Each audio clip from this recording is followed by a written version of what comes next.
घर खरेदीदारांची गुंतवणूक सुरक्षित ठेवण्यासाठी महारेरानं एक महत्त्वाचं पाऊल उचललंय।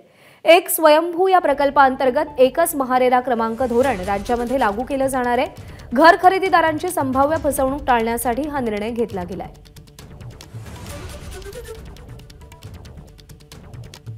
महारेरानं एक स्वयंभू प्रकल्प हाती घेतलेला आहे, ज्या अंतर्गत संपूर्ण राज्यामध्ये एकच महारेरा क्रमांक लागू करण्याचं धोरण राज्यामध्ये लागू केलं जाणार आहे।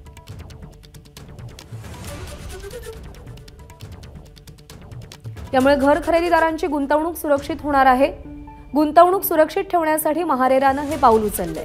घर खरेदीदारांची संभाव्य फसवणूक टाळण्याचा यामागे उद्देश असल्याचंही कळतंय। अभिषेक मुठा आपल्याला या सगळ्या संदर्भात अधिक माहिती देईल। अभिषेक, एक स्वयंभू हे धोरण, हा प्रकल्प नेमका काय आहे, त्यामुळे गुंतवणूकदारांना, घर खरेदीदारांना कसा फायदा होणार आहे?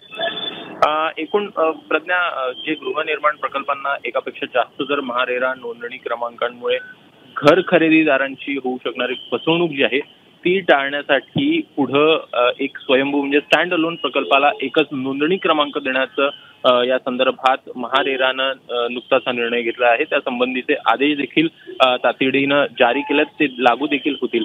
आता यापुढे गृहनिर्माण प्रकल्पाच्या जी नवीन नोंदणीसाठी जो येणारा प्रत्येक प्रवर्तकाला एक विहित प्रमाणपत्र जे आहे ते देण्यात येणार आहे। त्यावर प्रकल्पाच्या जागेवर किंवा मग ज्या प्रकल्प आहे ते कुठल्याही भागावर नोंदणी क्रमांक जो आहे तो अस्तित्वात नाही आहे किंवा मग त्यासाठी अर्ज प्रलंबित नाही आहे, अशा गोष्टींमध्ये हमी जी आहे, जागेची संपूर्ण तपशील आहे, त्या संदर्भात हमी देखील द्यावी लागणार आहे। आणि त्यामुळे जे प्रवर्तकांना नोंदणी क्रमांक मिळवण्यासाठीचे जे प्रतिज्ञापत्र दिलेले आहेत त्यात कुठेतरी चूक असेल किंवा मग दिशाभूल करणारी माहिती जर का आढळली तर त्या संदर्भात प्रवर्तकावर महारेराकडनं कारवाई जी आहे ती करताना आपल्याला बघायला मिळणार आहे। त्यामुळे एकूणच स्टँड अलोन हा प्रकल्प असणार आहे। मोठ्या भूखंडावरील जे एकापेक्षा जास्त गृहनिर्माण प्रकल्पांसाठी जी नोंदणी क्रमांक आपण मिळवतो त्यासाठी स्वतंत्र विहित प्रमाणपत्र माहिती जी आहे ती आता द्यावी लागणार आहे। त्यामुळे एकूणच मोठा फायदा जो आहे तो यामधनं आपल्याला त्यांना पाहायला मिळेल। अभिषेक, धन्यवाद दिलेल्या माहितीसाठी।